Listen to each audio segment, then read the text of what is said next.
Mateus 7, 24, amém?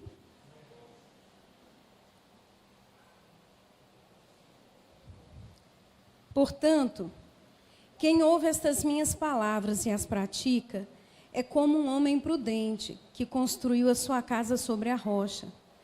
Caiu a chuva, transbordaram os rios, sopraram os ventos e deram contra aquela casa. E ela não caiu, porque tinha seus alicerces na rocha. Mas quem ouve estas minhas palavras e não as pratica, é como um insensato que construiu a sua casa sobre a areia. Caiu a chuva, transbordaram os rios, sopraram os ventos e deram contra aquela casa. E ela caiu, e foi grande a sua queda. Quando Jesus acabou de dizer essas coisas, as multidões estavam maravilhadas com o seu ensino, porque ele as ensinava como quem tem autoridade e não como os mestres da lei. Amém? Senhor Deus, eis a tua palavra, Pai, e eis aqui também o teu povo, aqueles que foram resgatados pelo Senhor, aquelas pessoas pelas quais o Senhor morreu na cruz, aqueles e aquelas que o Senhor tirou do lamaçal do pecado e transportou para o reino do Filho do seu amor, homens e mulheres de Deus, cada um o Senhor os tornou. E nessa noite eu oro mais uma vez, Deus, para que a tua palavra, que é tão viva e eficaz, que é tão poderosa, possa penetrar o coração desse povo que é teu, que chama pelo teu nome, desse povo que tem o teu Espírito, a marca da promessa, o selo, a garantia de que nós somos do Senhor. É esse povo que nessa noite recebe essa palavra. Deus, que o coração da igreja esteja sendo preparada pelo teu Espírito, porque a tua palavra é para nós, é para o nosso ensino, é para a nossa correção, é para o nosso aprendizado, é para a vida que o Senhor nos fala. Que assim seja sobre o teu povo, que toda voz contrária seja silenciada agora na autoridade do nome de Jesus. Amém. Você pode se sentar.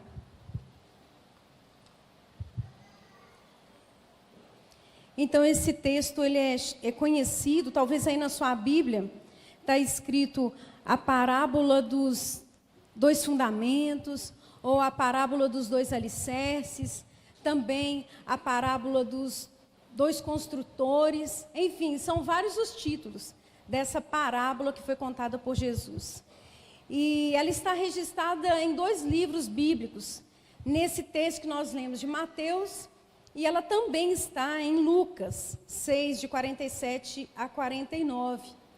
Embora os textos tenham uma pequena diferença, o ensino é o mesmo que Jesus quer tratar aqui quando ele envia essa palavra.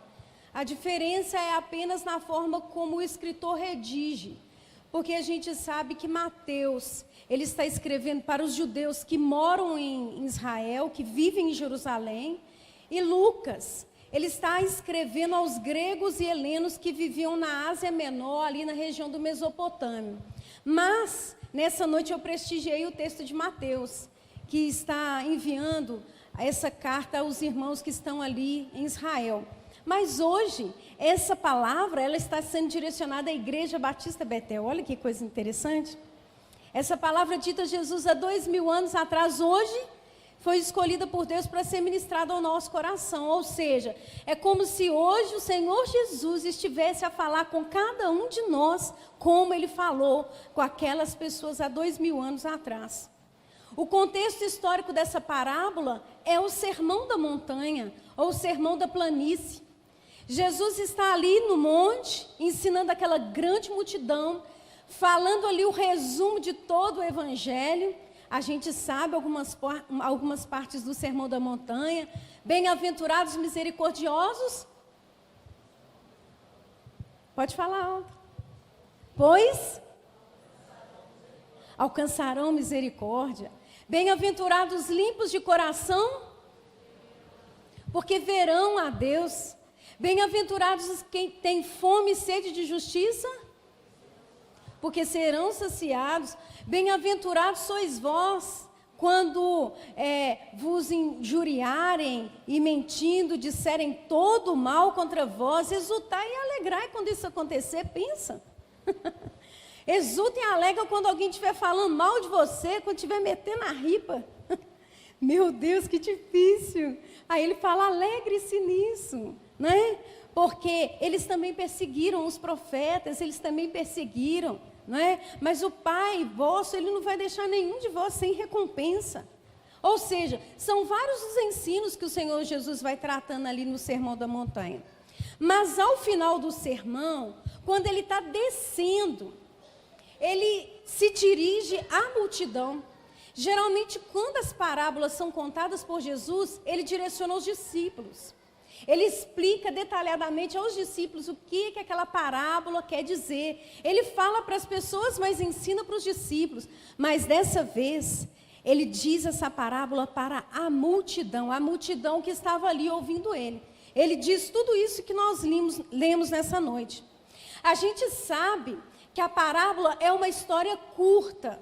É uma historinha, na verdade, mas que toma ali do cotidiano e dos eventos que envolvem a vida das pessoas, lança a mão disso.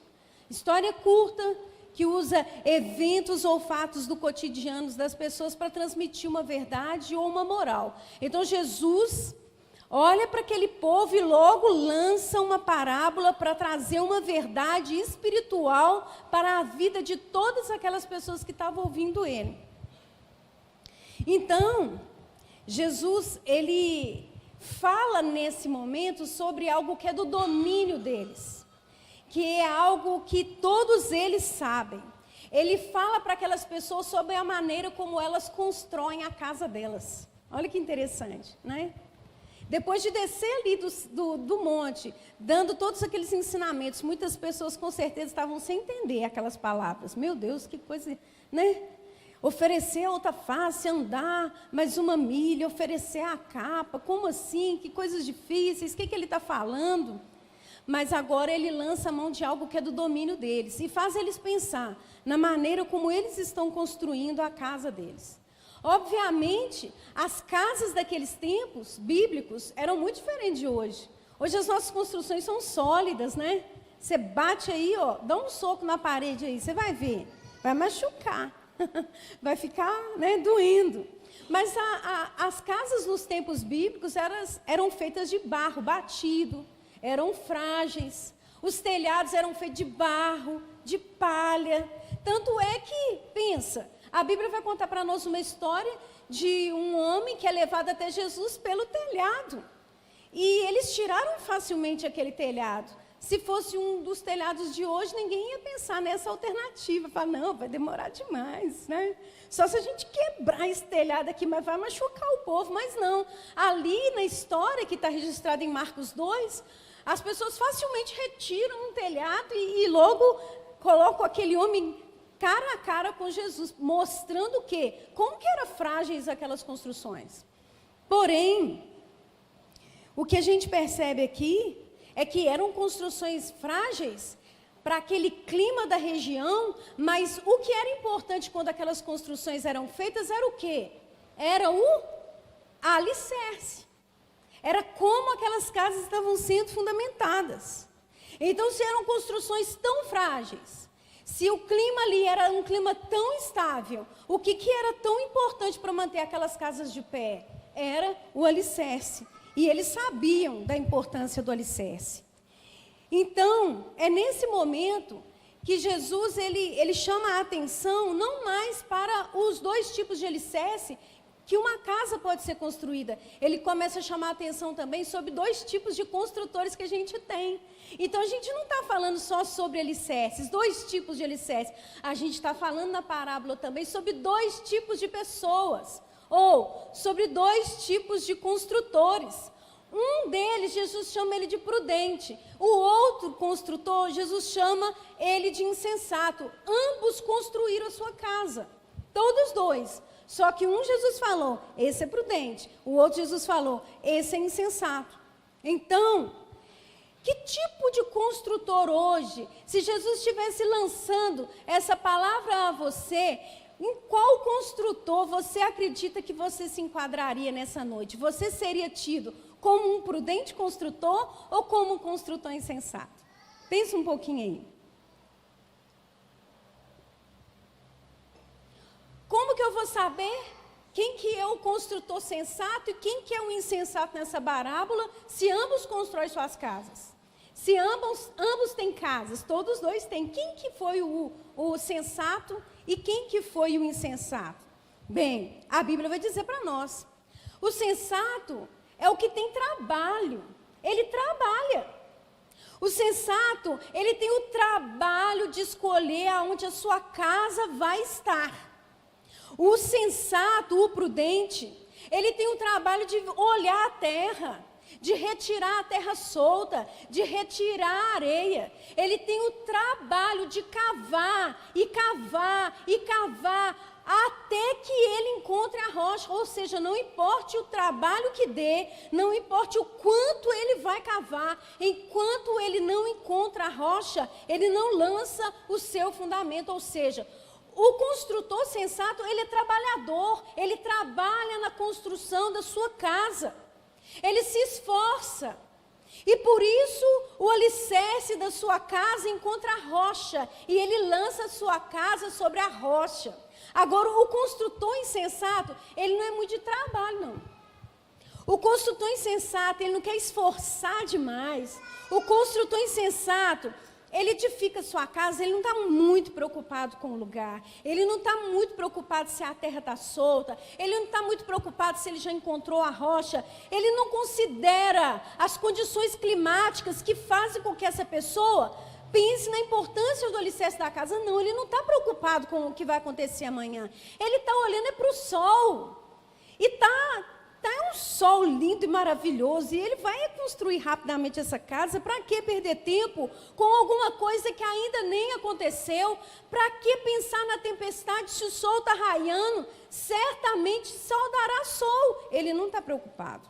E com certeza a casa dele é bem maior do que a casa do prudente. Por quê? Ele não gasta tempo com alicerce, então ele vai fazer um casão, hein? Um casão daqueles que, de repente, a gente até olha e fala: poxa vida, queria ter uma casa dessa, mal sabendo que essa casa não tem um alicerce seguro.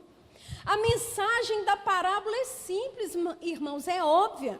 O próprio Jesus, já na introdução, ele já deixa as claras. Ele não está querendo transmitir para aquelas pessoas nenhum enigma. Ele diz no verso 24: quem ouve estas minhas palavras e as pratica é como um homem prudente que construiu a sua casa sobre a rocha. Ou seja, o prudente é aquele que é praticante do evangelho, é aquele que busca viver aquilo que Jesus disse. O insensato não passa de um mero ouvinte. E daí eu fiquei pensando que recentemente contaram, eu não sei quem que contou, acho que foi no grupo lá de líderes de célula, me contaram que tem uma igreja muito forte aí, e eu vou até poder falar agora, porque eu não acredito que você vai querer fazer parte dessa igreja, mas a igreja é online. Os cultos são online, as pessoas não se encontram, gente. Olha que maravilha. Ninguém pisa no seu pé, ninguém olha esquisito para você, nem nada, é tudo online. Você só clica lá, assiste o culto, você é membro, beleza, oferta dizima, não tem compromisso com ninguém, ou seja, você é um bom ouvinte da palavra, mas e o praticar? Que é aqui no dia a dia, no convívio, na lida, no trabalho, da igreja. Não precisa. Ali é uma igreja de meros ouvintes, porque ninguém precisa arregaçar as mangas e praticar o evangelho. Jesus está dizendo aqui que o prudente não é um ouvinte, não. E na internet tem muitos ouvintes.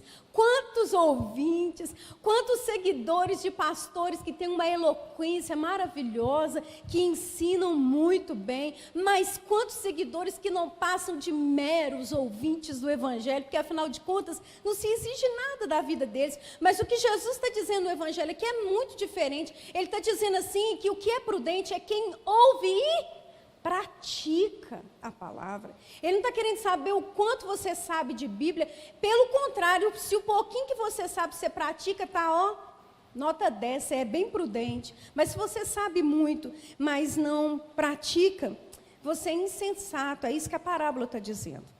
Então, você, se é um mero ouvinte, aquele que apenas sabe o que deve fazer, mas não faz, você é um insensato. Se você é um mero ouvinte, se você é apenas aquele que sabe para falar para os outros o que os outros têm que fazer, mas você mesmo não faz, você é um insensato, é isso que a palavra diz. Mas se você ouve, o pouquinho que você ouve, você vai lá e pratica, Jesus disse, é isso aí. Você está fundamentando a sua casa sobre a rocha. Quais as lições nessa noite nós, como igreja do Senhor, podemos tirar dessa parábola? Eu vou enumerar algumas. A primeira delas é, todos nós estamos construindo. Todos nós. O que Jesus disse aqui não foi que o insensato não constrói, e por isso ele é insensato. E que o prudente constrói, e por isso ele é prudente. Não, ambos constroem. E isso quer dizer o quê? Tanto aquele que é prudente, quanto que é insensato, constrói. Ou seja, todos nós estamos construindo. Mas nem todos estão construindo da mesma forma. Alguns são prudentes e outros não. Segundo ensino, só há 2 tipos de construtores. Geralmente a gente gosta de dividir, nomear, classificar as pessoas. A gente diz, as crianças, os jovens, os adolescentes, os velhos, as classificações, né? Os loiros, os morenos, ruivos, os altos, os baixos. A gente gosta de classificar.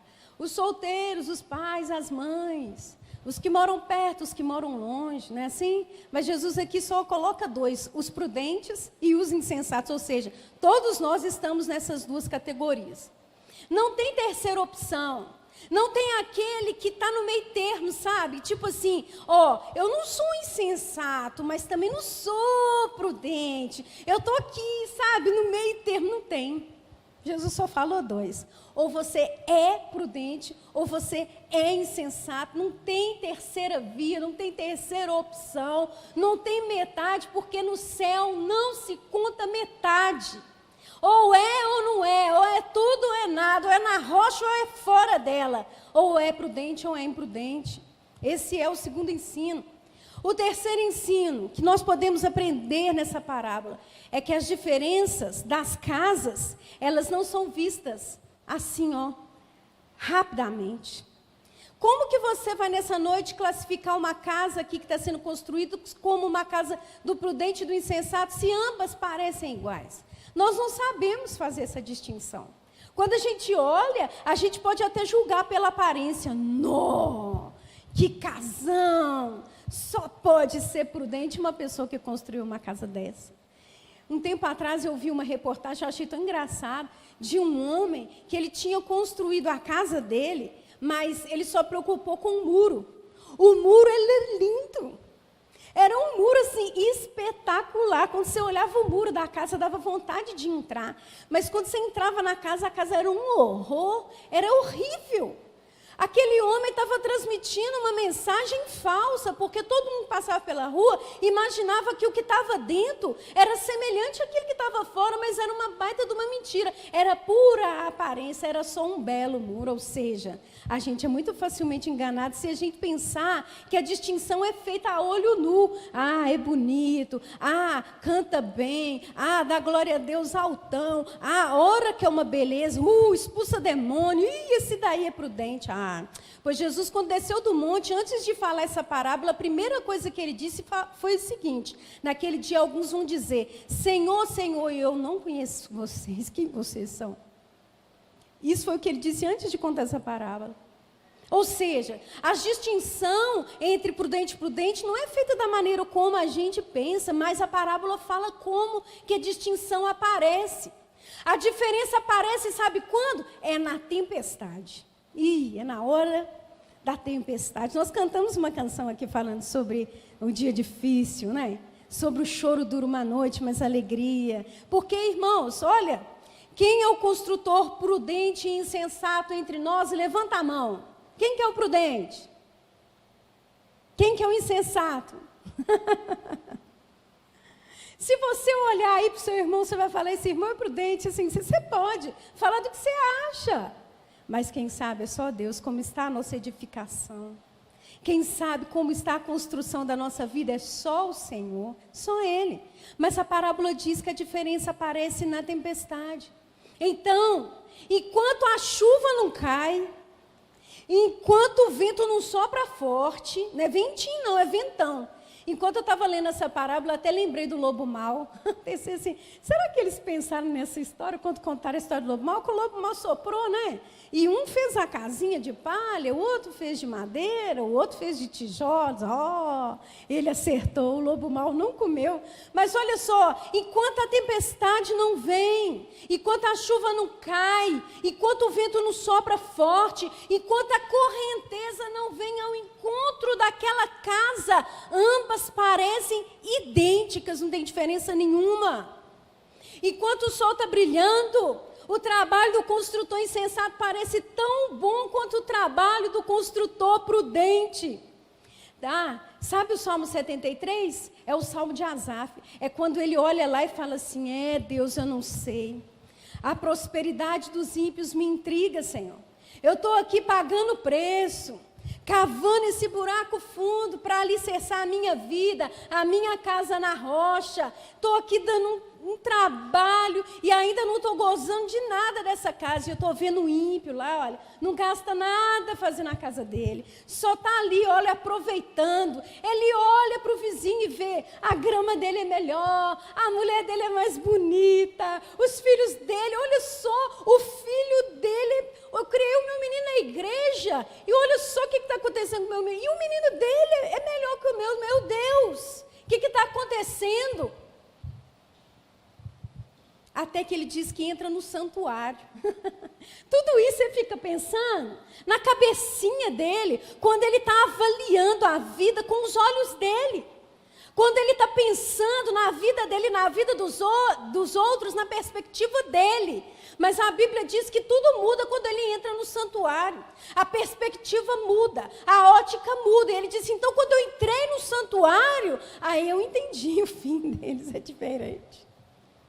Sabe? Às vezes a gente está admirando aquilo que está construído sobre a areia. Sabe por quê? Porque nós ainda não entramos no santuário para entender a vontade do Senhor. Não se iluda, não se iluda. Não será assim para sempre, porque o dia difícil chega para todos nós. O dia difícil chega para cada um de nós, ele chega para todos. O dia da distinção chega. Vai aparecer a nossa construção, vai aparecer o fundamento dela.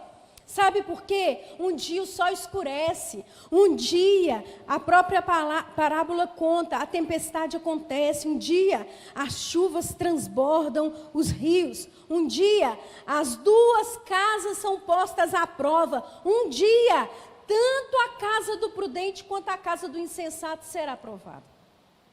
Isso vai acontecer com todos nós. E nesse dia, as semelhanças das casas, a semelhança da casa do insensato com a casa do prudente vai desmoronar junto com a insensatez dele, vai a ruína. Mas a palavra do Senhor nos chama a atenção para isso. Eu sei que é muito difícil enfrentar dificuldades na vida, irmãos. É muito difícil, mas também por outro lado, como que as nossas edificações serão testadas se a tempestade não vier? Como serão? Como que eu vou saber se o que eu estou construindo está sendo alicerçado na rocha ou não, se a tempestade não vier, se a minha casa não for provada, se o dia difícil não vier, se o rio não transbordar, se o sol não escurecer, se o vento não bater? Como que eu vou saber o que eu estou construindo? Onde está a minha edificação? Com isso eu quero dizer que na nossa vida sempre chega um dia em que o nosso coração é provado. Sempre chega. A Bíblia diz, o crisol prova a prata, o fogo prova o ouro e o Senhor prova o coração dos homens. E parece muito estranho dizer isso, mas graças a Deus porque somos provados. Porque eu não corrijo nenhum filho que é meu. que é do outro. Aliás, eu corrijo meu filho. É o meu filho que eu corrijo, é lá em casa que a correção acontece. Às vezes não chega nem em casa, não. Às vezes vai no caminho mesmo. Mas eu não corrijo filho de ninguém. Mas se o Senhor nos corrige, é porque Ele é nosso Pai. Então, se estamos sendo de alguma forma corrigidos pelo Senhor, provados por Ele, testados por Ele, temos que dar graças ao Senhor em algum momento, porque isso quer dizer, então, que Ele é o nosso Pai e que nós somos seus filhos. O que nós podemos esperar, Senhor? Então, o meu desejo do meu coração como filho é que ao ser provado e testado, que eu seja aprovado, porque essa é a minha vontade. Mas também não me deixe enganado, não, como aqueles que o Senhor acabou de dizer antes da parábola, que muitas coisas fizeram e que no fim o Senhor falou que não conhecia eles. Ô irmão, já pensou que tristeza? Que tristeza! Você se esforçar, você achar que está servindo a Deus, você achar que está agradando ao Senhor, para no final das contas o Senhor falar que nem te conhece, que tristeza! E por que o Senhor em muitos momentos permite que as nossas casas sejam provadas, para que nós no final não tenhamos essa infelicidade, para que no final nós não tenhamos essa tristeza? Quando o Senhor nos prova, nós temos a chance de mudar a forma como nós estamos construindo a nossa vida. Quando a tempestade vem, aí os fundamentos, eles balançam, e o que fica é só aquilo que Deus quer que permaneça. É isso que o Senhor deseja na nossa vida, com as tempestades. Ele não quer o nosso sofrimento, a nossa dor, o Senhor não se alegra nisso, o Senhor só quer que no final nós não sejamos enganados. Ele está junto com a gente na nossa dor.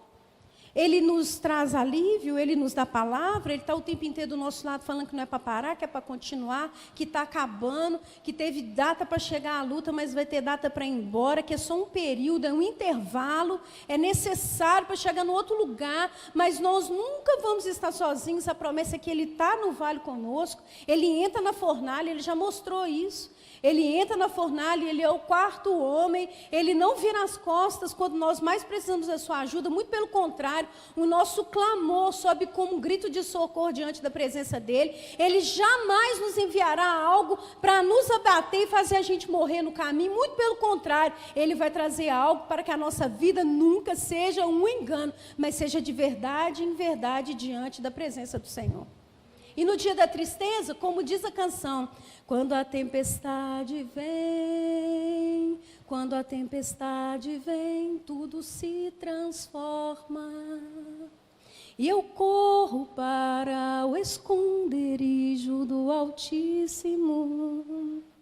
E eu corro para o esconderijo do Altíssimo.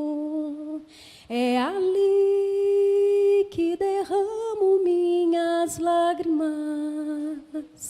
É ali, prostrado aos teus pés, Senhor, que te apresento o meu clamor. É isso que tem na luta para a gente. O esconderijo do Altíssimo, o lugar do refúgio, que ninguém pode nos oferecer, do consolo que ninguém pode dar, da ajuda que mesmo que as pessoas queiram nos oferecer, elas não podem, mas no dia de situação difícil você tem um refúgio, o recôndito do trovão, o oculto do tabernáculo, debaixo das suas asas, é o lugar onde nós podemos estar no dia difícil. É difícil sim, o Senhor sabe disso, mas nós não estamos sozinhos, Ele está conosco. E o que Ele está fazendo em nós e por nós e através de nós é para o nosso bem. É porque Ele não quer que no final nós estejamos enganados acerca de nós mesmos. O outro ensinamento que nós temos nessa parábola é que a bem-aventurança de conseguir lançar um alicerce e manter a casa firme não é nossa, não é dele. Quem que é o alicerce? É Cristo.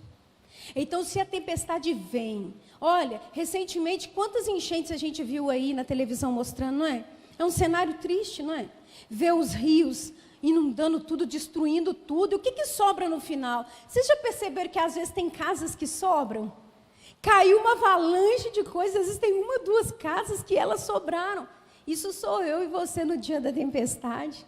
Quando tudo acaba e todo mundo só vê o vendaval, quando ninguém consegue enxergar nada e que o diabo diz, agora acabou. Quando a visão abre, nós estamos de pé, a nossa casa está firme. Sabe por quê? Por causa de Cristo. Ele é a rocha inabalável sobre a qual a nossa vida está fundamentada. A glória não é nossa mesmo não, porque se a casa for feita em nós, está perdida mesmo, ela vai arruinar. Mas é por causa dele que nós estamos de pé. Você já enfrentou muitos momentos difíceis na sua vida, não é verdade? Mas se você está de pé, é por causa de quem? E você pode agradecer a Ele por isso? Você está aqui nessa casa nessa noite, só o Senhor sabe como você chegou. Talvez você veio arrastando. Talvez você veio sem querer. Quem estava querendo era só o Espírito, e Ele estava te trazendo. Senhor, estou indo sem querer, meu Deus. Estou indo sem querer, estou indo sem querer, o Senhor vê, irmãos. Às vezes a força é pouca demais, mas Ele vê o desejo. Não tenho força, mas tenho vontade, o Senhor vê isso, irmãos, porque Ele é a força. Aí Ele nos fortalece. Quantas pessoas chegaram aqui assim, ou então pensando assim, vamos lá na igreja, tem tanto tempo que a gente não vai, e aí o povo fica cobrando, mandando mensagem, irmão, você subiu, desviou, qualquer coisa do tipo, você vai vir na igreja ou não vai? E tem hora que a gente fica até irritado com esses negócios, né? O irmão só sabe cobrar, nem pergunta se eu estou bem. Irmão, é o Espírito que te conduz em todas as coisas. Ele sabe, às vezes a força é pouca, mas Ele contempla o desejo.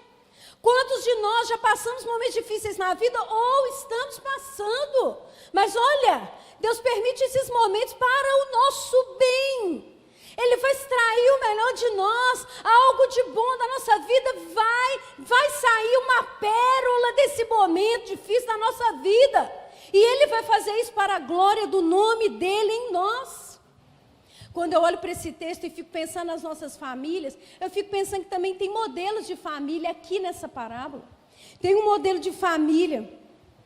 Quando a gente vai olhar para a Bíblia, a gente vai ver famílias abençoadas nas Escrituras, mas umas famílias com uns problemas difíceis, não é? Olha lá, começando por Abraão. Abraão tem uma grave crise na casa dele. Eles querem muito ter um filho, a mulher então nem se fala. Deus falou que ia dar e ela tentou ajudar o Senhor, como se Deus precisasse da sua ajuda. E na sua precipitação, o que é que ela faz? Arruma um filho para o seu marido. E o que que acontece? Vira um problemaço dentro da sua casa, como se ele já não tivesse problemas, não tinha dificuldade nenhuma, né? Aí começa aquela disputa, aquela rivalidade, aquela brigaiada, e como que você maltrata o menino? Não, você maltrata a mulher, manda a mulher fora, a mulher vai para o deserto, não mandou a mulher para a esquina e nem na pracinha, não, mandou a mulher para o deserto, era para morrer, pensa. Mandou um tiquinho de comida e tudo para não falar que é ruim. Eu estou pondo isso aqui para você não falar que eu sou ruim. Mas morre no deserto. Porque fui eu que gerei esse problema e é eu que vou dar um jeito nesse problema. Não é assim? Então, uma família de um homem que é chamado amigo de Deus, um homem que é conhecido como o pai da fé. Meu Deus, como é que pode um homem de Deus ter uma família com um problemão desse? Como é que pode? É assim a gente também, sabe? Nossa, como que pode esses irmãos tão abençoados com esses filhos desse jeito? Não é assim que a gente fala? Como é que pode os pais servindo ao Senhor e os meninos, bem no mundão? Como é que pode uma coisa dessa? Não, porque só existe aqui, na Bíblia não existe nada disso, as famílias lá são perfeitas. Eu louvo a Deus por essas histórias, sabe por quê? Porque quando eu olho para elas, eu falo, tem jeito para mim, Senhor. Eu não tenho família perfeita. O Senhor só prometeu para mim que um dia seremos perfeitos, mas não tem família perfeita. Não tem. Mas também Deus não está querendo que você tenha família perfeita. E nem que o seu irmão tenha uma família perfeita. Ele só está pedindo de você que a sua família esteja edificada sobre a rocha, só isso. O resto é Ele que vai fazer. Não é perfeito hoje, mas um dia será perfeito. A sua família pode não ser perfeita, mas a única coisa que o Senhor precisa é que ela esteja sobre a rocha. Qual tipo de família você tem hoje? Você está alicerçando a sua casa sobre a rocha? Deixa que as coisas que acontecem dentro dela, o Senhor vai cuidar então. A promessa dele é: um dia será perfeito. Nós somos como a luz da aurora que vai brilhando, até um dia sermos perfeitos. Então tem esse problemão na família de Abraão, meu Deus. E a família de Jacó? A família de Jacó tem um problema de relacionamento terrível dentro de casa com os próprios irmãos. Veja só, José era ciúme, ele era razão de ciúme e inveja entre os seus irmãos. E ele só não morreu porque Deus não quis. E aqui fica mais um alerta para você. Não fica achando que você vai morrer, não, porque você só vai morrer se Deus quiser. Tem ninguém aqui que pode tirar sua própria vida. Ele é o doador da vida e ele é o mantenedor. Ele dá e ele tira. Você não vai morrer, não. Pode ficar tranquilo, você vai viver. Como diz o salmista: não morrerei, mas viverei e contarei todos os feitos do Senhor. Olha, deixa eu contar para você uma coisa. Eu tinha mais ou menos 15 anos numa reunião era núcleo de crescimento, lá na casa do irmão Geraldo Eufrásio. E aí, todo dia eu ia para a janela do meu quarto e falava assim: Jesus, por que o Senhor não me leva? Deus, eu quero morrer. Meu Deus, essa vida não tem graça nenhuma. O que eu vou fazer nessa terra se o céu é bem melhor? Deus, me leva, eu quero morrer. Todo dia eu orava isso. Eu ia para a janela e falava: Deus, me leva, eu quero morrer. Irmãos, eu achava que eu estava arrebentando a boca do balão, pedindo para Deus para morrer, porque afinal de contas eu só queria ir para o céu, ficar com Jesus. E um dia, no final ali daquela reunião, o irmão Geraldo pediu a gente para ficar em pé para orar. E aí, quando ele foi orar, ele falou assim: irmãos, o Espírito de Deus me diz que tem uma pessoa aqui que todo dia ora para morrer. Irmãos, eu quase caí para trás. Eu falei: meu Deus, será que é hoje? Nada disso. Ele falou assim: pois o Senhor manda te dizer que Ele não tem morte para te dar, Ele tem vida para te dar. Nunca mais eu pedi para morrer, e eu nem quero morrer mais, só no dia que o Senhor quiser. Mas o que eu estou dizendo para você? Eu estou falando para você que às vezes a gente enfrenta coisas tão difíceis dentro da nossa própria casa que a gente quer até morrer, que é melhor morrer do que viver. Mas Deus não tem morte para nós, Ele tem solução. Deus não tem morte para nós, Ele tem vida. Deus não tem morte para nós, Ele tem horizonte, Ele tem futuro, Ele tem esperança. Há uma luz no fim do túnel, há algo melhor do outro lado. Desse momento difícil que você está passando, tem algo melhor do outro lado. E você vai chegar lá, você não vai parar, você vai chegar do outro lado. Olha, a família de Jacó viveu esses problemas tão grandes. José só não morreu porque Deus não quis. Mas eles venderam como escravo aquele menino. Eu estou contando essas histórias para vocês verem que não tem família perfeita na Bíblia. Não tem. Ana, a Bíblia vai dizer para nós que ela queria ter filhos. E ela não tinha, mas a irmã dela tinha. E a irmã abençoada todo dia esfregava na cara dela a bênção de Deus. Eu tenho, você não tem. Todo dia. Ela pegava a bênção e crescia em cima da irmã. Eu tenho 2 filhos, você não tem. Você está chorando? Eu tenho 3 filhos e você não tem. Era uma disputa dentro de casa, dentro da família, aquela luta, aquela peleja, aquela angústia. Por que eu estou te lembrando essas histórias? Porque não existe família perfeita. Não espere que a sua família seja perfeita, apenas faça de tudo para que a sua família esteja alicerçada sobre a rocha, porque o mais o Senhor fará na sua família. Nós não precisamos ver para crer, irmãos, eu tenho dito tantas vezes isso. Nós não somos a geração de Tomé que precisou tocar a mão de Jesus, que precisou ver os cravos para acreditar que Jesus estava ressuscitado. O Jesus diz para ele: olha, você é dessa geração, mas vai se levantar uma geração. Eles não vão ver, eles não vão tocar, mas eles vão acreditar. Isso é poderoso demais. Quantos heróis da fé viveram a promessa sem que ela acontecesse? Eles morreram, mas eles viveram como se ela fosse verdade. Meu Deus, o que tem que encher o nosso coração? É a esperança. É a fé, é a certeza. Tá ruim, mas vai ficar bom. O que nós cantamos aqui, afinal de contas, quando nós estávamos entoando a canção? Está dizendo assim, né? Ainda, olha só, que a terra não floresça, que não haja fruto na vide, e o produto da oliveira minta, todavia eu me alegrarei. Amém. Amém. Então quer dizer que eu posso me alegrar, eu posso cantar antes que floresça, antes que a terra dê o seu fruto, antes que as coisas aconteçam, eu posso me alegrar, porque não é a situação, é Ele que faz. Então, quando eu olho para Ele, sei daquilo que Ele é capaz de fazer, então eu posso cantar sobre a dor, sobre a dificuldade, eu posso me alegrar ainda que a terra não produziu, ainda que não deu nada, ainda que o fruto não apareceu, porque não é por causa disso, é por causa dEle que eu canto, é por causa dEle que eu espero e é por causa dEle que vai acontecer. Você consegue entender? Porque você pode, pai e mãe, caminhar com a sua cabeça erguida, mesmo que o seu filho e sua filha hoje não estejam de acordo com aquilo que você sonhou para a vida deles?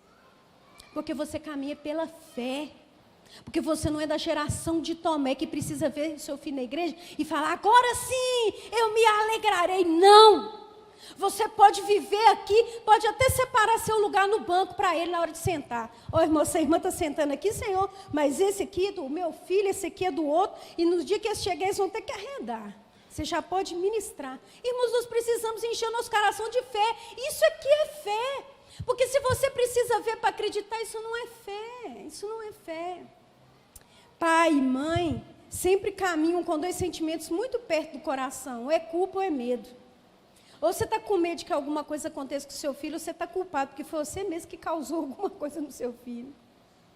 Mas tira esse fardinho aí que você carrega. Não existe pai e mãe perfeito, não. Existe pai e mãe segundo o coração de Deus.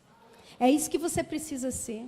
Talvez você não seja mesmo um pai ou uma mãe perfeito para o seu filho. Não é mesmo. E você pode chegar diante do Senhor e dizer, Deus, eu não sou o pai nem a mãe que o meu filho precisa hoje. Tudo bem, mas o Senhor vai fazer com que você seja para eles aquilo que eles realmente precisam. Um pai e uma mãe segundo o coração de Deus. Quem sabe hoje você está aqui nessa casa, você está vivendo uma crise tão grave dentro da sua família.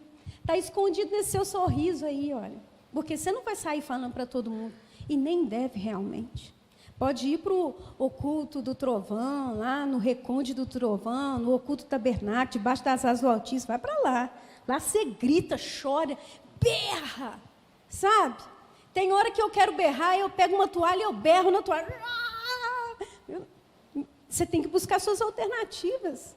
O seu grito ecoa diante do Altíssimo, não é diante das pessoas. É o Senhor quem tem que ouvir a nossa voz. Então, talvez você está aqui com um problema grave na sua família. Todas essas famílias superaram essas dificuldades. Todas. Eles deram um jeito, sabe por quê? Por causa da rocha. Porque eles estavam alicerçados, porque eles acreditaram no Senhor, caminharam as suas vidas e o Senhor foi realizando o milagre no caminho. Então, o primeiro modelo de família que está aqui nessa parábola é a família alicerçada sobre a rocha. E rocha é símbolo de resistência, rocha é símbolo de estabilidade, rocha é símbolo de durabilidade, de persistência. O projeto de Deus para as nossas famílias é que elas sejam firmes, resistentes, estáveis e duráveis, porque quando a dificuldade vier, elas vão subsistir ao dia mau. Essa é a vontade do Senhor para a nossa casa.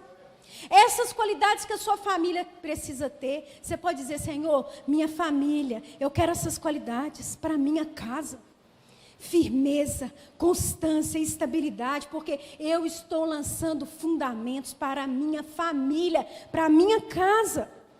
Para ter essas qualidades, nós precisamos colocar Cristo no centro das nossas decisões, Cristo no centro da nossa casa. Nós precisamos firmar sobre o Senhor.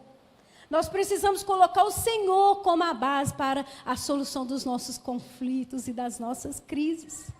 Mateus 7:25 diz assim, e caiu a chuva, e transbordaram os rios, e sopraram os ventos e deram com ímpeto contra aquela casa, que não caiu, porque foi edificada sobre a rocha.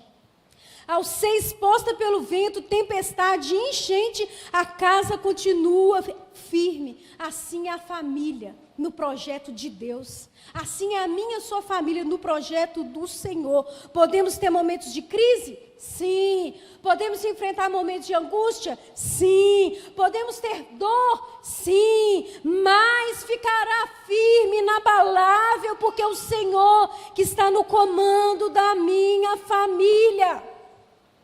Olhando hoje para a sua casa, meu irmão, o que você consegue enxergar dos relacionamentos que tem dentro do seu lado, do ambiente que está dentro da sua família? Lembre-se, Salmo 127, 1, se o Senhor não edificar a casa, vão trabalhar em vão aqueles que estão construindo. O Senhor não somente é o alicerce, mas Ele ajuda você a construir. Olha que coisa legal. Quer dizer que você está aí reclamando que está difícil? Você pediu a ajuda do Altíssimo? Ele é um ótimo construtor. Ele te ajuda. Se ele não trabalhar nessa construção, você pode... Sabe aquelas construções que... Vocês já viram na internet umas construções mais loucas? O povo faz sem noção nenhuma. Às vezes é a gente construindo umas coisas sem consultar o Senhor. Deus olha e fala, no, que bateu o problema, vai cair. Mas o Senhor é construtor e Ele quer nos ajudar na construção da nossa casa. O segundo modelo é a família firmada sobre a areia. Eu estou quase acabando. A Bíblia diz que os ventos deram com ímpeto, igualzinho com a casa firmada sobre a rocha. Veio o vento, veio a chuva, veio a tempestade, deram com ímpeto e ela desabou. Só que aqui disse assim, sendo grande a sua ruína. Então eu penso que aquela construção era grande. Porque quem não perde tempo com alicerce pode construir coisa demais. Então era um casão, hein, que estava sendo construído ali. E por isso a construção teve uma queda tão grande. Mas o que tinha de errado naquela casa para ela cair? O que tinha de errado naquela casa que era até alvo de cobiça de alguns? Os outros olhavam e falavam, não, Deus ama mais ele, hein? Como eu queria ter uma casa igual a dele. Mal sabendo que na primeira tempestade tudo aquilo ia ruir. Sabe? Essa aqui, o Senhor diz, o verso 26, ele edificou a casa sobre a areia. E a areia é incerteza, a areia é inconstância, a areia é instabilidade.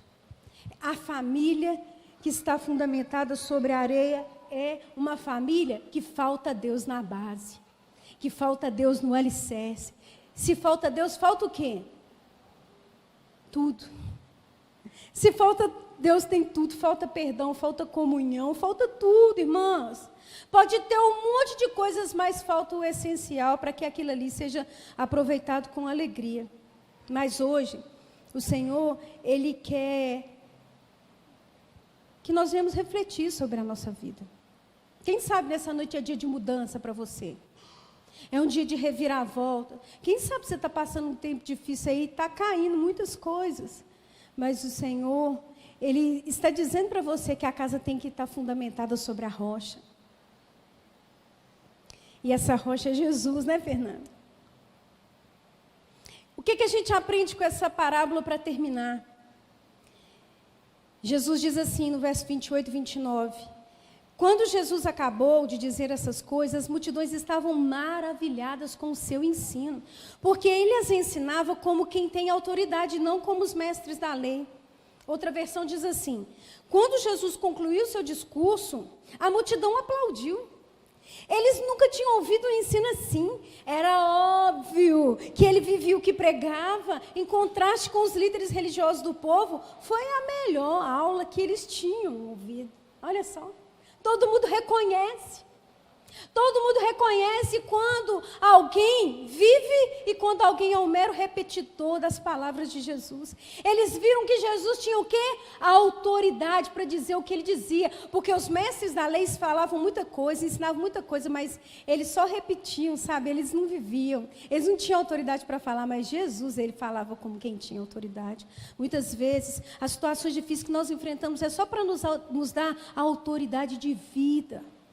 É só para nos dar a autoridade de vida. É só para que quando alguém olhar para nós, ela possa olhar e dizer assim, meu Deus, ninguém nunca falou como esse. Porque quando a gente vive, a gente fala com autoridade, porque você experimentou, porque você viveu. E muitas coisas o Senhor permite que a gente viva para que a gente tenha a autoridade para falar sobre o assunto. Então, eu não sei o que você está vivendo, eu sei que o Senhor está com você. Eu sei que Ele é a rocha. Eu sei que Ele não está te pedindo perfeição, Ele só está te pedindo para você buscá-lo e ser segundo o seu coração. Eu não sei o que você está vivendo, mas eu só sei de uma coisa, o Senhor quer te dar autoridade nessa coisa aí que você está vivendo. O que você está vivendo? Deus quer te dar autoridade para falar, para ensinar, para poder consolar até alguém através disso aí que você está vivendo. Não é a nossa palavra que impacta a vida das pessoas. Se fosse assim, a internet ganhava. Não, porque o que tem de palavra, que tem de palavra no celular, que tem de palavra na internet, meu Deus, nós vivemos o tempo da palavra. E é palavra para todo lado. E tem gente que fala assim, eu escuto pregação o dia inteiro. Tá, mas ser ouvinte e não praticante não adianta nada. Não é a nossa palavra que impacta. Não é o muito falar que muda as coisas dentro da nossa família. Mas é a nossa vida. Não é as nossas palavras, é a nossa vida. A mudança na vida é a mudança dentro. Não é mudar o cenário. Não é maquiar as coisas, não é tornar bonito aquilo que é feio, não. A mudança é dentro, é de dentro para fora que a coisa fica bonita. Não é de fora para dentro, é de dentro para fora. E a mudança acontece dentro. E a autoridade de vida é algo que está acontecendo aí dentro de você. Ó. Você e eu estamos sendo construídos. E tem uma plaquinha escrita aí, estamos em obra, mas um dia essa placa vai ser retirada. E a obra deverá estar concluída. Eu não sei o que está acontecendo aí. Talvez você é aquela construção que está esparramando a areia para todo lado. Que está tendo até que vir alguém, que tem vizinho reclamando já. Do estrago que você está fazendo na vizinhança. Porque a obra está aí. Ou então você é aquela pessoa que está um barulhão na sua obra aí, que ninguém escuta, só você. Mas você está em obra. O construtor está realizando uma obra dentro de você. É a vida que confere a nossa autoridade, não a palavra. As pessoas podem ouvir o que você diz. As pessoas podem não ouvir dentro da sua casa aquilo que você está dizendo, mas elas nunca deixarão de ouvir o que você está vivendo. É impossível. E é assim em qualquer lugar. Jesus resume: vai tudo mudar se você deixar de ser ouvinte e começar a praticar essas palavras. Se tudo aquilo que o Senhor disse a respeito de você, a respeito da sua casa, a respeito da sua família, você deixar de ser apenas um mero ouvinte, aquela pessoa que sabe o que fazer, que sabe dizer para o povo o que fazer, e começar a praticar, as coisas vão mudar. E eu encerro aqui dizendo, todas as pessoas sabem que Deus as ama. Tem alguém aqui nessa noite que não sabia disso? Mas uma coisa muito diferente é você ter uma experiência com o amor de Deus. Todas as pessoas sabem que a Bíblia é a palavra de Deus, mas uma coisa muito diferente é você ter uma experiência com a Bíblia como palavra de Deus na sua vida. É quando isso aqui vem para cá e se torna vida. É o que Deus quer para nós. Amém?